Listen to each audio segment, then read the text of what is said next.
안녕하세요.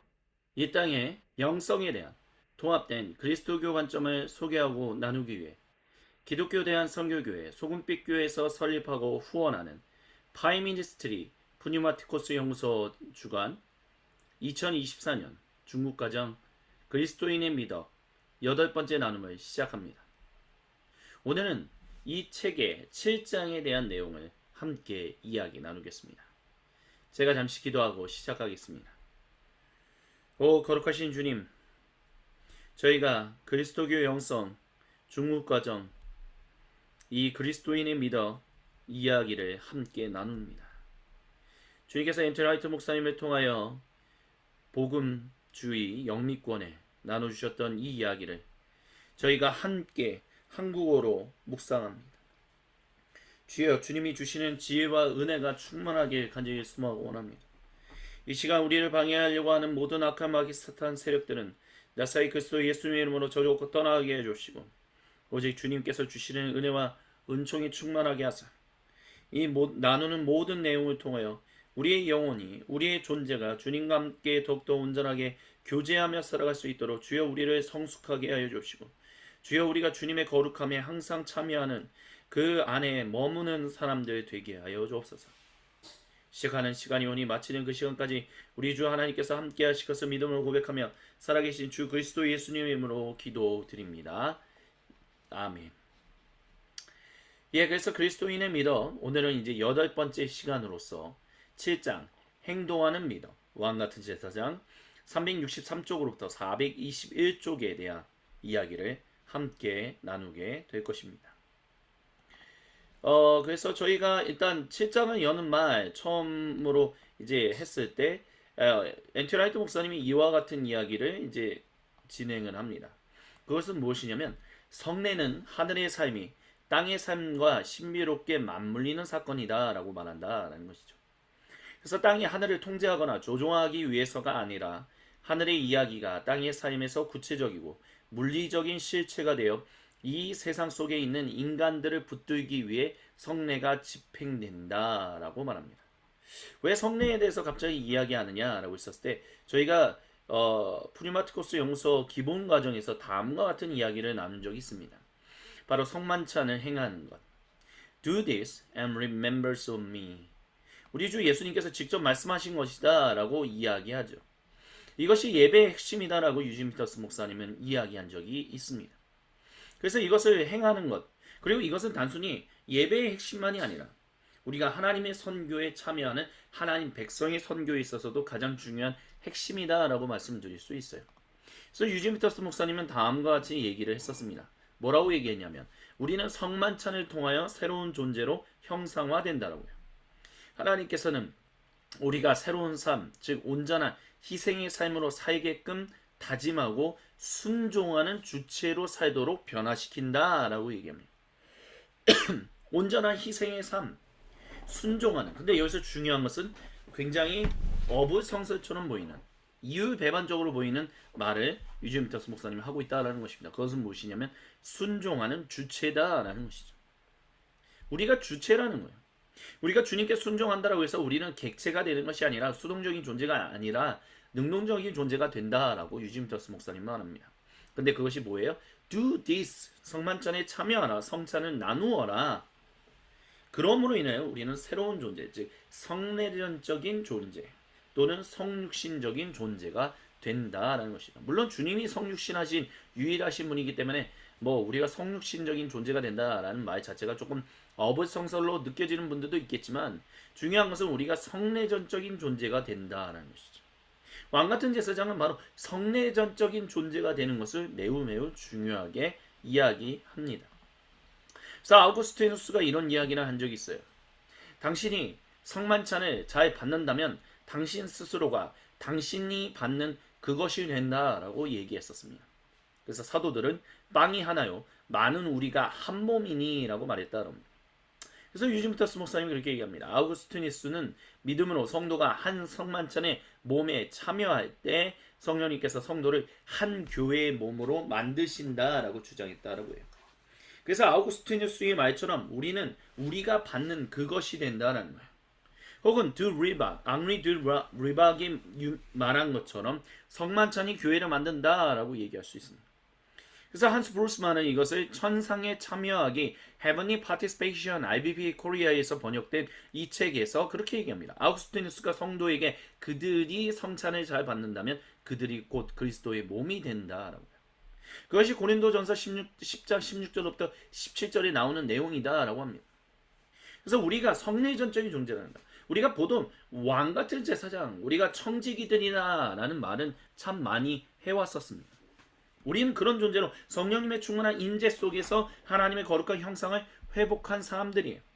우리는 주 그리스도 예수님과 함께 더불어 아버지 하나님과 함께 친밀한 인격적인 교제, 언약의 관계를 맺은 사람들입니다. 주님의 신부이기 때문에 그렇죠.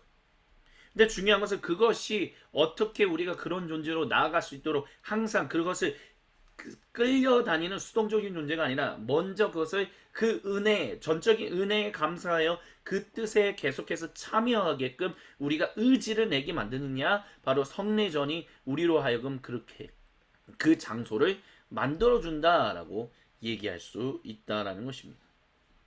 그래서 우리는 성례전적인 존재로 만들어지는 진정한 인간입니다. 이것을 다른 말로 하면 앤티 라이트 목사님으로 말하면 참된 덕목이 잘 형성된 왕같은 제사장이다라고 말할 수 있어요. 그래서 유진 미터스 목사님이 365쪽에서 이렇게 얘기합니다. 제가 이제까지 줄곧 개진해온 주된 논점을 반복하자면 제가 하고 싶은 일은 장래에 수행할 왕같은 제사장직을 바라보며 현재에서 미덕을 개발한다라는 것이 무슨 뜻인지를 보여주는 것이다 라고 말해요. 그래서 우리가 마지막 날에 완전히 새롭게 되어 하나님 형상을 드러내는 인간이 되도록 우리는 창조된 존재다라고 말하면서 그런 인생을 살 수 있게 해줄 성품상의 강점은 무엇이며 우리는 바로 지금 여기서 어떻게 그런 성품을 개발할 수 있을 것인가 라는 것을 계속해서 얘기해 오고 있다라고 말합니다. 그래서 이 그림에서 말하는 것처럼 참된 덕목이 그 거룩한 그 홀리 그레일이라고 하죠. 이 성배에 온몸을 담기며 그곳에 세례를 베푼. 그래서 빵과 포도주로 말미암아 거룩한 주님의 몸과 거룩한 주님의 보혈로 말미암아 우리가 거룩한 주님의 존재가 된다는 것. 주님께 참여하는 존재, 성례전적인 존재로서 그 성육신에 참여하는 거룩한 하나님의 형상으로서 우리는 그 형상으로서 하나님의 왕같은 제사장 청지기들의 역할을 감당하게 될 것이다 라고 얘기한다는 것이죠. 그래서 그것이 그리스도인의 미덕과 굉장히 긴밀하게 연관된다라고 앤티 라이트 목사님은 얘기한다라는 것입니다. 그래서 하나님께서는 우리를 이중적으로 부르셨어요. 그런 모습들이 우리가 왕같은 제사장으로 그리스도인의 참된 덕목을 이 세상에서 또한 형상화하고 성숙해지고 그것을 드러내게 되는 것이 어떻게 드러내게 되느냐, 예배와 선교로 그것이 구현된다라고 앤티 라이트 목사님은 얘기합니다. 근데 예배라는 것은 무엇이냐라고 했었을 때 앤티 라이트 목사님은 살아계신 하나님 앞에서 그분이 이 땅에 행하신 창조적이고 구속적인 일에 감사하며 삼위 하나님과의 친밀한 교제 속에서 살아가겠다는 경배와 선언이다라고 말합니다. 그래서 예배는 하나님께서 이 세상을 어떻게 창조하셨고 그 세상을 구속하시기 위해 고대 이스라엘 민족을 자기 백성으로 부르셨으며 예수님을 통해 오늘날 영적 이스라엘인 교회를 부르신 것이 어떤 연관성을 가지고 있는가를 바로 이해해야만, 그것이 바탕이 되어야만 참된 예배를, 공동체적인 예배를, 진실한 인격적인 예배를 주님께 드릴 수 있다라고 말합니다. 그리고 하나님은 또한 우리를 예배드리는 존재로 부르신 것과 동시에 선교적인 존재로 부르신 분입니다. 주님께서 자기 백성을 부르셔서 모든 사람과 온 창조세계가 참된 생명을 영원히 누리며 살아가게 하심을 우리의 일과 쉼을 통합한 인생으로 증거하는 것이 바로 진정한 선교, 온전한 선교다라고 말할 수 있습니다. 그래서 다른 하나님의 형상을 회복한, 즉 성령님의 충만한 인재 속에 살아가는 진정한 인간들과 더불어 참된 사회를 형성하는 것, 그리고 그 참된 인간 공동체를 통해 창조세계에 내포된 주님의 복이 구체적으로 열매 맺게 되는 것이 온전한 선교다라고 앤티 라이트 목사님은 이야기합니다. 그래서 이 모든 것들이 성례전에 분명하게 드러난다라고 말하는 거예요. 그래서 앤티 라이트 목사님이 371쪽에서 그렇게 얘기합니다. 땅이 하늘을 통제하거나 조종하기 위해서가 아니라 하늘의 이야기가 땅의 삶에서 구체적이고 물리적인 실체가 돼요. 이 세상 속에 있는 인간들을 붙들기 위해 성례가 집행된다는 거예요. 중요한 핵심은 이거예요. 하늘의 이야기가 땅의 삶에서 구체적이고 물리적인 실체가 되게끔 하게. 우리의 몸, 우리의 육신, 우리의 현실, 우리가 지금 여기서 누리고 있는 모든 것들이 하나님과 함께 더불어서 연합되어서 완전한 하나가 되는 그날, 그것을 기억하게끔 만들기 위하여, 그것을 잊어버리지 않게끔 하기 위하여 성례가 집행된다는 거예요. 그래서 이로 말미암아 세상에 있는 어떤 것들은 새로운 의미를 갖게 되고 또 어떤 것들은 더 이상 의미를 갖지 못하게 될 것이다 라고. 그래서 이렇게 생각해야 합니다. 성례전이 성도에게 주는 가장 중요한 의미는 하나님의 거룩하심이 물리적으로 표현된다는, 하나님의 구원은 자신이 창조하신 물질 세계와 긴밀하게 연관됩니다. 그래서 모든 성도는 몸의 예배를 드리는 하나님의 거룩한 백성이다라는 것을 잊지 말아야만 합니다. 근데 중요한 것은 이 변혁되는 마음의 변화는 단순히 우리의 감정적인, 우리의 정서적인, 여기서 말하는 heart뿐만이 아니라 보통 우리가 mind라고 얘기하는 이성적인 것까지 포함된 총체적인 것이라는 것을 기억해야 합니다. 그것이 로마서 12장 1절부터 2절에서 사도 바울이 이야기했던 중요한 핵심이에요. 그래서 성도가 성례전에 온전히 참여할 때 참된 마음의 변혁, 이성과 감정과 모든 존재, 전 존재의 변혁이 일어난다는 거예요. 그리고 그로 인하여 참된 습관이 바로 미덕, 덕목으로서 형성된다는 거예요. 만약 그런 것들이 존재하지 않으면 성도는 그저 관습을 따라 수동적으로 끌려가게 돼요. 우리가 예배를 드릴 때 보통 수동적으로 예배를 드린다 그런 표현들을 참 많이 씁니다. 근데 여기서 말하는 수동적으로 예배를 드린다라는 이야기의 핵심은 결국에는 온 존재가 총체적으로 변화되어서 변혁되어서 참된 습관을 가져서 하나님의 왕같은 제사장으로서 더욱더 온전한 일과 쉼을 통하여 하나님께 참다운 예배, 하나님께 온전한 선교를 감당하기 위한 그런 것 없이 그냥 세상에서 말하고 그리고 다른 사람이 말하는 그런 이야기에 그냥 그냥 물길에 치는 대로 바람이 분 대로 흘러가게 되는 그런 것들이 바로 관습을 따라 예배드리는 진정으로 수동적인 모습이다라고 얘기할 수 있다는 거예요. 그래서 사도 바울은 모두가 그렇게 돼서는 안 되고 이성이 포함된 마음의 바른 이해와 변혁으로 말미암아 우리가 진실로 온전히 하나님께 주체적으로 예배드리는 존재들이 그리고 주체적으로 그 선교에 참여하는 존재들이 되어야 한다라고 말합니다. 그래서 그와 같은 관계성이 어디에 나타나느냐? 마음의 변혁, 이성과 감성과 모든 것의 전 존재적인 그 인격의 변혁과 더불어서 이 방문의 말씀 성례전의 연결이 어디서 볼 수 있느냐라고 했을 때 우리는 고린도전서 11장 27절로부터 32절을 주목해 봐야 합니다.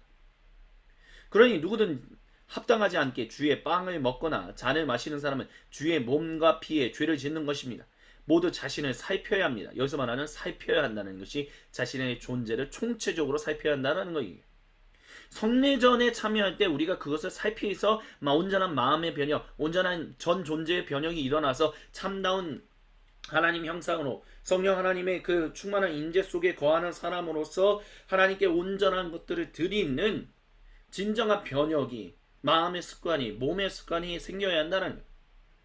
그래서 여러분은 그렇게 하여 빵을 먹고 잔을 마셔야 합니다. 알다시피 여러분이 몸을 분간하지 못한 채 먹고 마시면 여러분은 자신에게 임한 심판을 먹고 마시는 것이다 라고요. 우리는 이것을 기억해야만 합니다. 그러면서 자신을 판단하는 법을 익힌다면 우리는 심판받지 않을 거다 라고 사도 바울은 말하며, 그러나 우리가 주께 심판받고 징계받을 때 그것은 우리가 세상과 함께 정죄받지 않게 하시려는 것이었다 라고 말합니다.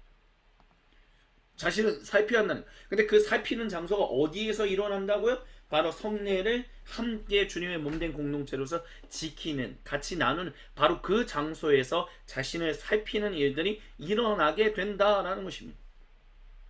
자신을 온전하게 살필 수 있는 존재가 그 성례전에서, 그러니까 우리가 성례전에 참여하지 않는다면 최소한적으로 우리가 우리 존재를 총체적으로 왕같은 제사장, 주님의 청지기들, 하나님의 형상을 회복한 존재로서 어떻게 살아갈 것인가, 온전한 변화, 그 삶이 무엇인가 라는 것들을 생각할 수 있는 진정한 장소에 우리는 머물지 못한다라는 거예요. 성례전 성례전을 함께 나눌 때, 성례전을 함께 지킬 때만 우리는 온전한 존재로서 성령 하나님의 충만한 인재 속에서 진실로 하나님이 원하시고 기뻐하시는 그 청지기 될 삶, 그 왕같은 제사장, 진정한 덕목이 있는 참된 올바른 예배와 선교를 드리는 삶이 무엇인지를 고민하게 된다는 거예요. 성례전에서 그것을 고민하지 못한다면 우리는 어디서도 그런 고민을 할 수 없다라는, 온전한 고민을 가지지 못한다라는 것을 우리는 반드시 기억해야만 할 것입니다. 그래서 성례전적인 존재로서 우리가 마음과 습관의 훈련이 어떻게 가지냐 했을 때, 다시 한번 강조해 드린다면 사도 바울은 성찬을 우리가 함께 받을 때 온전한 지혜를 분별하게 된다, 그리고 해야 한다라고 해요. 그래서 성례전은 마음의 바른 이해와 변화가 가장 온전히 일어난 장소다라고 이야기할 수 있습니다. 중요한 핵심은 이거예요. 성례전 아닌 곳에서도 우리가 온전하게 마음의 변화를 우리가 경험할 수 있고 지혜를 분별하는 그런 장소에 우리가 나아갈 수 있어요. 주님께 기도할 때, 우리가 개인적으로 수도시에 들어갈 때, 주님 앞에서 침묵할 때, 여러 가지 곳에서 일어납니다. 하지만 공동체적으로 총체적인 변화는, 온전한 변화는 오직 성례전에서만 일어날 수 있다는 것을 지금 강조하고 있다는 것이죠. 왜요? 우리가 주님의 몸으로서 각기 다른 존재가 하나님의 유일한 단일 백성이 되었기 때문에, 오직 전적인 주님의 은혜로 말미암아 그 일이 이루어졌기 때문에, 그 일이 우리가 성례전을 온전히 받는 것들을 고민하지 않는다면, 오직 그 장소에서만 그와 같은 것이 우리가 유일하신 하나님의 전적인 은혜로 말미암아 한 단일 백성이 되어서 하나님 평화를 누리며 함께 번영하며 창조세계가 함께 번영하게 되는 일들이 일어난다라는 것을, 우리는 성례전이 아니고서는 그런 것들을 고민할 장소도 얻을 수 없다라는 것입니다. 그게 바로 진정으로 우리가 하나님께 참된 하나된 몸으로서 예배 드리는 곳이다 라고 얘기할 수 있어요. 그래서 374쪽에서 앤드류 라이트 목사님이 이렇게 얘기합니다. 이처럼 예배는 신앙적인 사람의 중심과 기본을 이루고 있으며 최상의 의미에서 습관을 형성시키는 활동이다. 그래서 진지한 신앙을 가진 모든 그리스도인은 예배가 제2의 천성이 되도록 열심히 노력해야 한다라고 말합니다. 박해 속에 그리스도인들이 어떻게 살았었는지를 기억하십시오. 지금 저희가 함께 보고 있는 이 그림은 미켈란젤로의, 그래서 성 시스티나 대성당, 바티칸 그 대성당에 그려져 있는 그 최후의 심판이라는 그림입니다. 그리스도께서 여기에 계십니다. 근데 여기 밑에 여러 다양한 사람들이 있는데 그 중에 우리가 좀 주목하고 싶은 한 사람이 있습니다. 그 사람 바로 우리가 보통 사도 바돌로메라고 얘기했던 사람입니다. 그가 교회의 전통을 따르면, 또는 교회의 전설을 따르면, 바돌로메는 박해받아서 순교당할 때 온 살가죽을 벗기는, 산채로 벗기는 그런 끔찍한 형벌로 목숨을 잃었다라고 얘기합니다. 근데 이 바돌로메가 예수님께서 재림하시는 그날 이 온전한 육체를 가지고, 그래서 벗겨진 살갗조차도 가지고 부활하게 된다는 것을 그리고 있다는 거죠. 그런 것처럼 교회는 초대기 때부터 로마 제국의 산발적인 박해를 받으며 어려움을 겪었습니다. 하지만 우리의 모든 것들이 총체적으로, 몸을 포함한 모든 것들이 총체적으로 예수님이 재림 시에 우리가 함께 가지고 부활하게 될 것이다라는 것을 우리가 기억했죠. 저번에도 말씀드렸지만 초대와 고대교회가 겪었던 박해에 더 힘들었던 점은 자신이 잘 사랑하고 잘 알았던 이웃이, 또는 사랑하는 가족이 자신을 그리스도인으로 고발해서 로마 제국의 법정에 섰다는 것입니다. 예수님이 그러셨던 것처럼 똑같아요. 예수님께서 가장 사랑했던 유대인들의 고발에 의해서 로마 제국의 법정에 섰고, 결국에는 로마 제국의 빌라도의 그 판결에 의해서 십자가에서 목숨을 잃으셨습니다. 예수님처럼 우리도 그렇게 목숨을, 그 초대교와 고대교회가 박해를 그렇게 받았다는 거예요. 제국이 참 잔인했던 점 중에 하나는, 누군가가 그리스도인을 처벌해달라고 고발할 때만 그 사람을 색출하여 신문하고 재판하는 일들을 적어도 300년이 되기 전까지는 그렇게 했었다는 거예요. 그러니까 두려운 거죠. 어떤 일이 일어날지, 누가 나를 배반할지, 누가 나를 고발할지 아무도 모르는 거예요. 그런 가운데서 정말 힘들게 그들은 신앙생활을 했었습니다. 근데 이들이 박해를 대하던 방식이 어땠습니까? 카타콤으로 들어가, 그러니까 지하 무덤이죠. 주님께 예배를 드리기 시작했어요. 또 자기들만 알아볼 수 있는 상징, 익투스, 물고기 이런 것들을 사용해서 서로가 그리스도임을 알았습니다. 또한 근데 중요한 것은요, 그런 박해 속에서도 교회는 참 이스라엘의 구세주가 온 세상의 유일한 왕이시며 그분이 바로 나사렛 예수님이라고 선언하는 것을 포기하지 않았습니다. 그러니까 초기 그리스도인들은 그것을 통해서 로마 제국의 박해, 그리고 많은 사람들이 그리스도인들은 안 좋은 나쁜 종교다, 나쁜 사람들이다 라고 얘기하는 것에 대해서 우리는 제국의 법을 불순종하지 않습니다. 오히려 새로운 방식으로 자신을 계시하셨던 하나님께 충성을 다하고 여러분에게 오히려 유익을 더합니다 라는 이야기를 했습니다. 원수를 당하더라도, 누가 고발해도 그 고발에 반응하지 않고 계속해서 사랑으로 대했던 거죠.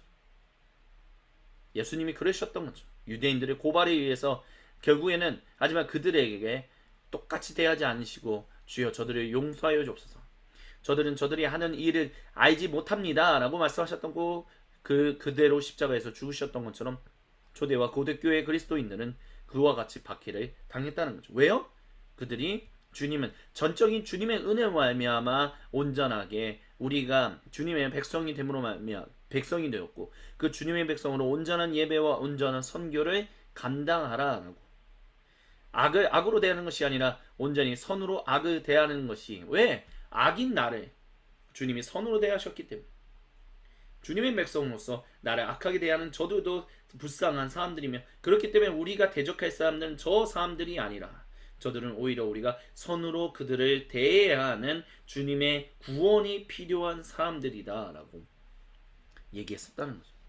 그렇기 때문에 이 카타콤베로 들어가서 주님께 예배드리고 숨었지만 그들은 또한 동시에 나사렛 예수님이라고 선언하는 것, 우리는 나쁜 사람들이 아니다라는 것을 적극적으로 변호하는 그런 변증의 일들을 했던 것이, 이유가 바로 여기에 놓였다라고 얘기할 수 있다는 것입니다.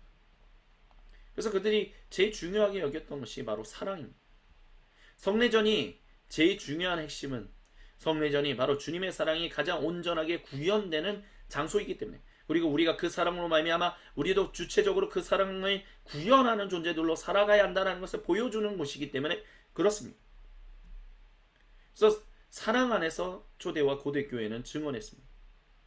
고린도전서 13장 4절부터 8절의 말씀이 바로 그거였던 거죠. 사랑은 관대합니다. 사랑은 친절하고 시기를 모르며 요란하지 않고 우쭐대지 않고 파렴치하지 않고 정당한 요구라도 강요하지 않고 성을 내거나 원한을 품지 않고 다른 사람의 피해를 기뻐하지 않고 진리 안에서 기뻐한다는 거예요. 여기서 중요한 것은 진리라는 것. 예수님 보이신 그 진리, 진정으로 온전한 인간으로서 살아가는 참된 행복한 인간으로서 살아가는 그 진리를 예수님이 보여주셨기 때문에 우리는 그 온전하신 사랑 안에서 온전한 사랑을 나누고 베푸는 존재로서 살아간다. 그래서 사랑은 모든 것을 참고 모든 것을 믿고 모든 것을 바라고 모든 것을 견딘다 라고 얘기했다는 거죠. 그리고 그 말씀을 붙들고 초대교회 때부터 주 3세기까지 그리스도인들은 자신들이 예수님의 진정한 주되심을 드러내는 대리자인 것을, 말만이 아닌 진실로 서로 사랑하고 지지하는 일을 통해서 세상에 드러냈다는 거예요. 그래서 그 일을 가장 잘해야 하는 온전한 장소가 어디다? 성례전이다는 거죠. 그래서 엔티 라이트 목사님이 378쪽에서 이렇게 얘기했어요. 이 공동체들은 인종과 성과 계급 같은 전통적인 경계선을 가로질러 서로를 영접하고 특히 가난한 자를 비롯한 서로의 필요를 돌보았던, 서로 사랑하고 지지하는 공동체들이었다라고 해요. 그리고 이런 행실을 관통하는 원리는 사랑하라라는 명령의 형태로 교회 속으로 폭넓게 퍼져갔다라고 말합니다. 어떻게 퍼져갔다고요? Do this and remember me. 예수님께서 어떻게 우리를 끝까지 사랑하셨는지를 기억하는 그 행동을 함으로, 그 장소에 그 일들에 참여함으로 말미암아 이와 같은 일들이 퍼져나갔다는 것입니다. 그래서 이와 같은 진정한 성경의 예시가 어디냐라고 했을 때 모든 비리 유대인 성도 중심의 교회에서 유대인 중심의 교회를 향한 헌금이었다라고 얘기할 수 있어요. 사도 바울은요, 비유대인 출신의 성도들에게 예루살렘에 있는 유대인 출신의 성도를 도와야 한다라고 끊임없이 강조했습니다. 그래서 그들이 주님 백성이 될 수 있었던 것이 유대인 출신의 성도가 있었기 때문이다 라고 이 강조를 합니다. 그래서 전적인 삼위 하나님의 은혜로 말미암아 유대인 출신이든 비유대인 출신이든 한 하나님의 단일 백성 고대 정말 영적 이스라엘이 되었다면 이를 유지하는 것이 매우 중요하다라고 그는 교회들에게 외치면서 그 실천을 실제로 해야 하는데 그게 바로 헌금으로 서로를 돕는 것이다 라고 강조했다는 거예요. 그래서 거룩한 바울은 유대인 출신의 성도와 비유대인 출신의 성도들이 주님의 전적인 은혜로 한 가족이 되었음을 힘써 지키는 것이 아직 하나님의 유일하심과 다스리심을 인정하지 않는 로마 제국의 주님의 복음을 분명히 전하는 핵심이다라고 강조했습니다. 그래서 379쪽이 그렇게 얘기해요. 이방인 지역의 유대인과 이방인 교회들을 개척하고 유지하는 사역, 인간다운 존재가 되는 다른 길을 발견한 새로운 가족을 사랑으로 다 함께 묶어주는 사역, 그게 바로 성례전이다라는 거죠. 하나님은 곧 하나님이고 예수님은 곧 주님이며 세상의 통치자들이 그들의 진정한 주임과 대면할 때가 왔다는 것을 이 세상 권세들에게 알려주는 직접적인 사안이었다라고 이야기합니다. 그래서 우리가 중요하게 우리가 몇 시간 전에 나눴던 그 이야기, 우데니 유다이오스, 우데 헬렌, 우에니 둘로스, 우데 엘유테로스, 우에니 알센카이 셀리판테스, 가루 휘메이스 헤이스 에스텐 앤 크리스토스 예수. 이게 복음이다는 거예요. 갈라디아서 3장 28절. 더 이상 유대인이나 그리스인도, 노예나 자유인도, 남성과 여성도 없습니다. 여러분은 모두 메시아 예수님 안에서 하나다라고 했다. 그리스도 예수님 안에서 하나다라고 얘기했던 거예요. 그것을 지키는 것이 성례전입니다. 그래서 우리가 진실로 온전한 왕 같은 제사장으로 이제 본격적으로 일하고 쉬면 진정한 인생을 살아게 참된 인간 공동체가 제대로 형성돼 예수님의 재림 이후의 시기. 그래서 창조세계가 온전한 번영이 일어나게 돼 그 날을 우리는 꿈꾸며 우리는 왕 같은 제사장으로 더욱더 온전하게 빚어지는 존재가 되게끔 주님은 우리에게 성례전을 중요하게 여기다라고 말씀하고 계시다라는 것입니다. 더불어 로마 이 한 가족 때문으로 인해 한 가족으로 교회는 제국의 이중성을 고발했어. 로마 제국은 칼을 통한 정복으로 제국 식민지의 모든 사람이 로마인들과 한 가족 되어 평화를 누린다라고 팍스 로마나를 선전했죠. 사도 바울은 이것과 다르게 주님의 전적인 희생을 바탕으로 한 은혜로 한 하나님의 단일 백성이 되어서 진정한 팍스 크리스투스를 누린다라고 해요. 그래서 팍스 크리스투스가 팍스 로마노의 그 거짓됨을 폭로시키고 있다는 거예요. 그래서 엔트라이트 목사님이 376조에서 초기 그리스도인은 땅의 법을 불순종했던 것이 아니라 새로운 방식으로 자신을 계시하셨던 하나님께 충성을 다했다라고 이야기를 합니다. 그러면서 그들은 진실로 누가 제국의 참된 시민입니까? 우리가 진짜 제대로 된 인간이라는 것은 누가 제대로 된 인간입니까? 바로 우리 그리스도인입니다 라는 것을 계속해서 강조했어요. 바울 사도는요, 교회가 주님으로부터 통치권을 위임받은 제국의 통치자들을 존중하는, 그래서 우리는 존중합니다 당신들, 그렇기 때문에 우리는 진정한 시민이다. 그래서 거룩한 바울은 성도만이 누가 제국을 위하여 참되게 사는 사람임을 강조하며 이를 그리스도인의 미덕과 결부시켰습니다. 그래서 인테리어트 목사님이 이렇게 얘기해요. 그들이 개발하라고 했던 미덕은 주변의 이방 세계가 가진 미덕과 전혀 연속성이 없는 것이 아니었다. 왜 우리가 그리스도교 영성을 얘기할 때 미덕, 덕목이다라는 것을 얘기할 때 그것이 아리스토텔레스나 플라톤이 얘기했던 것과 왜 이렇게 연결됩니까? 그 hierarchical structure, 위계적인 질서와 범신론적인 것이 왜 그리스도교 영성에 들어옵니까? 이건 잘못된 것입니다 라고 했을 때 왜 그러면 그런 요소들이 왜 교회 안에 들어온 것처럼 보이느냐? 중요한 핵심은 우리가 진실로 당신들 제국의 진정한 다른 누구보다는 참된 시민이기 때문에 우리가 진실로 온전하게 제국의 평화, 팍스 크리스투스가 팍스 로마나를 만드는 것이지 로마의 군대가 팍스 로마나를 만드는 것이 아니기 때문에 팍스 크리스투스의 참된 백성으로서 살아가는 것이 무엇인지를 보이기 위해서 그들이 이해할 수 있는 언어로 그리스도인의 미덕을 이야기하기 위해서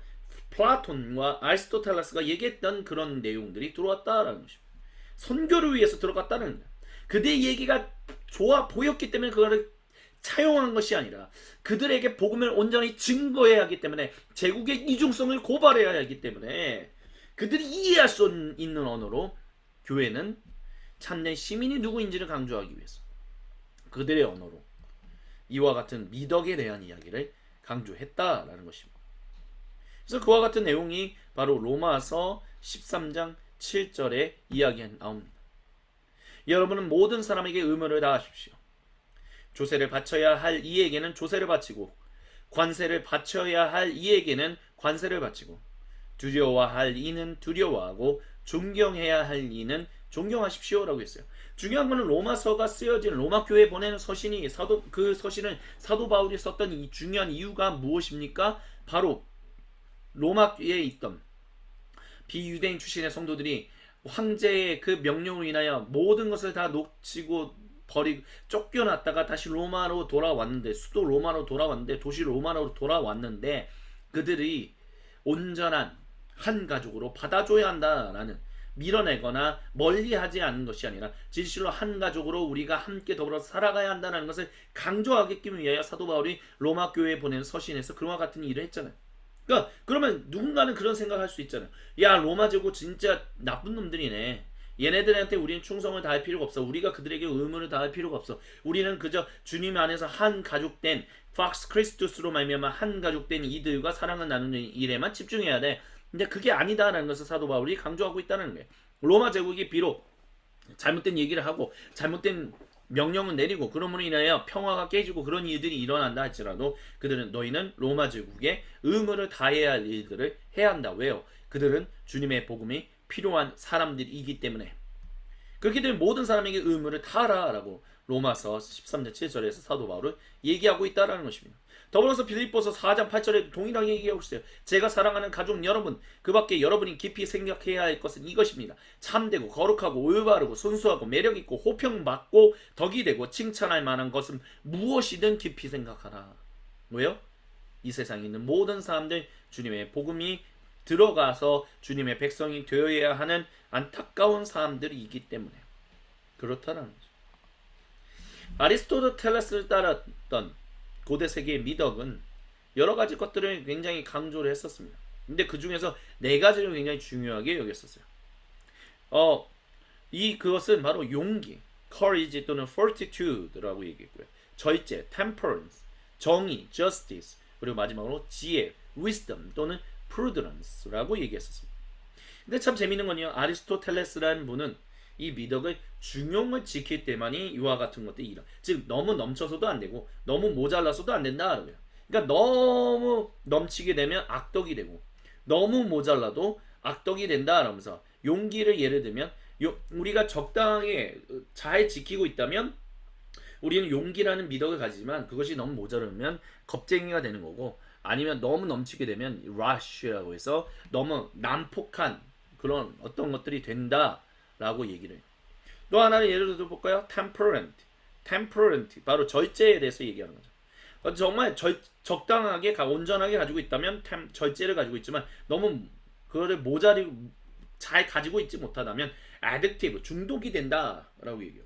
너무 그것이 과도하면 금욕 고행을 하게 된다. 뭐 이런 얘기를 해요.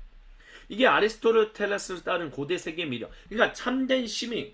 그거를 통해서 이제 로마 제국이 얘기했던 진정한 시민은 누구냐? 이렇게 너무 넘치지도 너무 모자르지도 않는 참된 어떤 미덕을 가지고 진정한 삶을 살아가는 사람만이 진실로 제국에 있어서 제국의 온전한 시민이다라고 얘기했었다라는 것입니다. 근데 초대교회의 미덕 강조는 이것과 사뭇 달랐죠. 그래서 그들은 초대교회의 미덕 강조는 예수님의 가르침에 바탕을 두었다라는 것을 우리는 반드시 기억해야만 합니다. 바울 사도는요, 교회가 비그리스도인들이 강조하는 미덕이 전부라고 말해서는 안 된다라고 강조했어요. 왜냐하면 성도는 이 땅에 살지만 이 땅에 속한 사람들이 아닌, 즉 제국에 속한 사람들이 아닌 하나님 나라에 속한 사람이기 때문이다라고 했어요. 그래서 거룩한 바울은 교인이 주 예수님의 죽으심과 하나님이 그를 다시 살리심으로 새로운 삶의 방식이 열렸기 때문에 성도는 예수님의 본보기로 살아가야 한다라고 이야기를 했었습니다. 그래서 아리스토텔레스는 이 미덕은 행복한 잘 사는 인생을 위해서 필요한 거예요. 그래서 미덕이 에우다이모니아, 즉 잘 사는 삶을 위해서 그것을 형성하는 중요한 핵심, 어떤 전제 조건 뭐 이렇게 얘기할 수 있어요. 그래서 그 미덕이 자연스럽게 사람 인생에 묻어나도록 끊임없이 마음의 습관이 필요하다라고 해서 마음의 습관이 미덕을 만들고 미덕이 바로 어떤 에우다이모니아, 덕을 가진 행복한 잘 사는 인생을 만들어낸다 뭐 이렇게 얘기를 했다는 거죠. 근데 이에 반해서 그리스도교 미덕은 이미 행복하고 잘 사는 인생이 그리스도 예수님을 인해서 성취되었다는 것을 먼저 강조해요. 잘 기억하십시오. 아리스토텔레스의 미덕은 행복한 삶은 그것을 만들어내기 위해서는 미덕이 있어야 하는데 그 미덕은 마음의 습관으로부터 만들어진다는 거예요. 근데 초대 교회 때부터 그리스도인들은 이미 예수님의 전적인 은혜로 말미암아 삼위 하나님의 전적인 은혜로 말미암아 우리는 이미 행복하고 잘 사는 인생을 가지게 되었다라고 말합니다. 그래서 전적인 은혜로 말미암아 잘 사는 인생, 에우다이모니아, 그 인생을 살게 된 성도는 하나님과의 언약 관계에서 그분의 백성답게 행복하게 잘 사는 인생을 살아가야만 해요. 그래서 성도가 전적인 주님의 은혜로 그 일을 온전한 하나님 백성답게 살아가려면 마음의 변혁이 이루어지죠. 그러니까 행복하게 살 수 있는 인생은 이미 우리에게 허락하셨고 그 인생의 온전한 주체로서 참여하게끔 하기 위하여 우리의 마음의 습관이 변화되게끔 온 전 존재로서의 그 습관이 변화되게 하시며 그것으로 말미암아 미덕의 삶을 살아가게끔 만드는. 그러니까 시작이 아리스토텔레스의 미덕은 이 마음의 습관의 변화, 그것으로 인하여 미덕, 그것으로 인하여 에우다이모니아, 행복하게 잘 사는 삶이 만들어진다면 그리스도교 미덕은 행복하게 잘 사는 삶이 이미 전적인 주님의 은혜로 말미암아 주어졌고 그 일에 온전히 항상 머물러서 계속해서 살아가게끔 왕같은 제사장으로 진실로 온전하게 살아가게끔 하기 위하여 우리는 마음의 변화를 통한 미덕의 그 형성을. 근데 이 모든 것도 전적인 주님의 은혜로 말미암아 마음의 변화도 일어나는 것이기 때문에 우리가 주체적으로 참여한다 할지라도 주님의 은혜로 말미암아 우리는 변화되는 사람들이고 그럴 때 우리는 참된 덕목을 가진 사람으로서 살아가게 된다라는 것을 교회는 강조해오고 있다라는 것입니다. 그런 차이점들이 있다는 거죠. 그래서 Christianity believes all humans and creation have telos in God. 궁극적인 목적을 그 도착점을 가지고 있다는 거예요. Seek eternal communion with Creator. 그래서 영원한 그 창조주와의 영원한 교제. Ties to natural law theology. 그래서 성경 안에 이와 같은 virtue, 미덕이 굉장히 중요하게 이야기되고 있어요. 뭐 지혜서라든지 아니면 잠언이라든지 뭐 팔복이라든지 이런 예수님의 비유 이런 것들이 이야기한다는 거죠. 그래서 이런 것들을 강조했던 사람이 이제 중세의 세인트 토마스 아퀴나스라고 이제 이야기를 하는 거죠. 그래서 아퀴나스가 아리스토텔레스의 이제 이와 같은 것들을 강조했던 이유가 바로 여기에 바탕을 두고 있다라고 얘기할 수 있을 것입니다. 그래서 우리가 조금 더 살펴본다면 이거는 대위임령과 연결되어 있어요. 예수님께서는 전적인 주님의 자기의 은혜로 말미암아 주님의 전적인 백성이 된 그들에게 자기 제자들에게 그리스도인답게 하나님 백성답게 그리고 제자들답게 믿음, 소망 그리고 사랑을 가진 사람으로 살고 비그리스도인들에게 그것을 가르치라라고 얘기했어요. 그래서 교회는요 미덕의 습관이 공동체 내에서 자연스럽게 형성되어 있을 수 있어야 합니다. 근데 그게 형성되려고 한다면 어떻게 해야 하느냐? 전적인 주님의 은혜에 머물 때만이 그와 같은 일들이 일어난다라는 것을 우리는 반드시 기억해야만 할 것입니다. 그래서 엔트라이트 목사님은 21세기 교회가 중요하게 여겨야 하는 미덕은 바로 정의와 아름다움이다 라고 말합니다. 그것이 무엇인지에 대해서는 계속해서 두 번째 시간에서 함께 이야기를 나누도록 하겠습니다. 잠시 쉬고 파트 2 오늘 8번째 나눈 파트 2에서 계속해서 찾아뵙도록 하겠습니다.